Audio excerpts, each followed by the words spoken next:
Muito bem. Todos os dias depois do almoço, eu tenho o hábito de ler um trecho de Proust para pôr as ideias em ordem. Mas hoje eu não quero falar com vocês sobre Proust nem sobre literatura. Quero falar com vocês sobre aquele que eu considero um dos maiores filósofos da modernidade, que foi Wilhelm Georg Hegel. Existe uma discussão sobre, aliás, também citando um outro filósofo alemão, Schopenhauer. Para Schopenhauer, depois de Platão, o maior filósofo do Ocidente era Immanuel Kant. Respeito a posição de Schopenhauer, mas no meu entender, Hegel foi um filósofo genial no sentido de ter construído todo um sistema filosófico coeso, ainda que com algumas falhas. Inclusive, o título deste vídeo é O Erro de Hegel. A história de Hegel é bastante conhecida, né? A sua influência dentro da filosofia alemã, dentro do idealismo alemão também. Não vou me estender aqui, nem vou procurar detalhar, né, a filosofia de Hegel, que é complexíssima. Há inclusive uma anedota que conta-se que quando a fenomenologia do espírito foi traduzida para o francês, os estudantes universitários alemães compraram a tradução francesa para ver se, lendo no francês, compreendiam melhor a obra de Hegel. Muito bem. Grosso modo, no que tange a história, Hegel diz que, aliás, Hegel foi um filósofo bastante original porque ele trouxe para o centro da filosofia aquela questão que para muitos filósofos às vezes era deixada secundariamente, ou seja, o devir. Hegel trouxe para o centro da filosofia o devir, ou seja, o suceder da história, o suceder dos fatos. E o centro da sua filosofia no que tange a história é o que ele denominou de dialética negativa.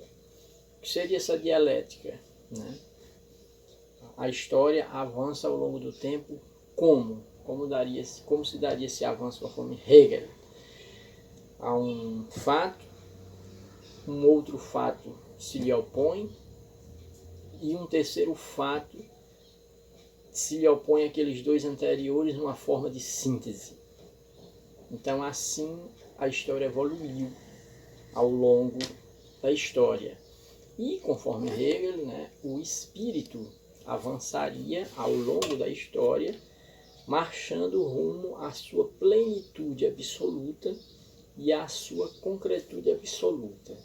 E aqui vem o fulcro desse vídeo, que é exatamente isso. Para Hegel, através dessa dialética negativa, o desenrolar da história e o avanço do espírito e sua manifestação material rumo a essa concretização da autoconsciência plena, né? Essa autoconsciência plena, conforme Hegel, a maior expressão dessa autoconsciência seria o Estado.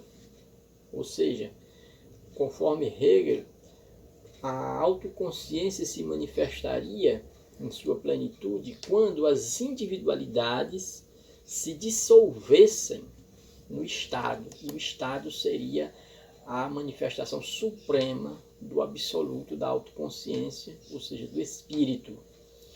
Ora, se formos pegar este ponto de Hegel e lançarmos um olhar sobre a história, o que veremos é que se a concretude, a plenitude da autoconsciência é exatamente aquele momento em que as individualidades se dissolvem,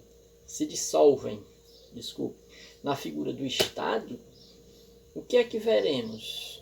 É que esta plenitude da autoconsciência, da manifestação plena do Espírito, na verdade, ela ocorreu já em alguns momentos da história lá no passado. Ou seja, as grandes civilizações antigas, teocráticas, em que sequer havia um conceito mínimo de individualidade, o que havia era um Estado supremo, teocrático, e uma massa imensa, homogênea, indistinta, de indivíduos, de súditos, totalmente dissolvidos dentro desse Estado supremo. Então, conforme o que Hegel defende, que esse seria o modelo da expressão máxima do espírito, da autoconsciência absoluta, isso já ocorreu lá atrás. E se essa plenitude do espírito, essa autoconsciência plena manifestada concretamente, ocorreu nas grandes teocracias da antiguidade, onde havia um poder que, veja, era teocrático, era político e religioso ao mesmo tempo, e cujo modelo era a autoridade teocrática absoluta e uma única massa indistinta de súditos, quando não de escravos, totalmente dissolvidos no poder absoluto daquele Estado. O que é que vemos? Esse modelo já ocorreu lá atrás, no início, no alvorecer da civilização.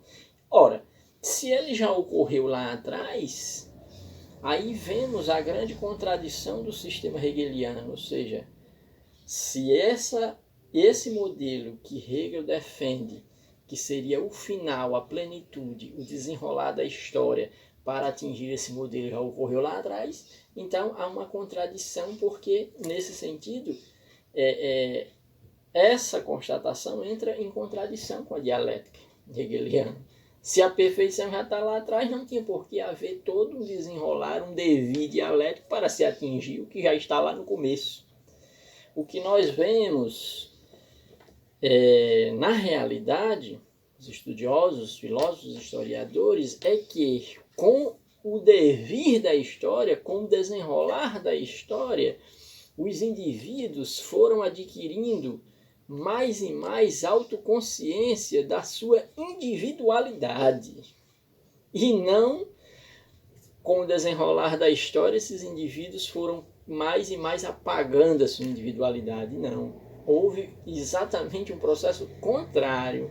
O devir da história fez com que os indivíduos fossem se tornando cada vez mais autoconscientes da sua individualidade e da sua subjetividade.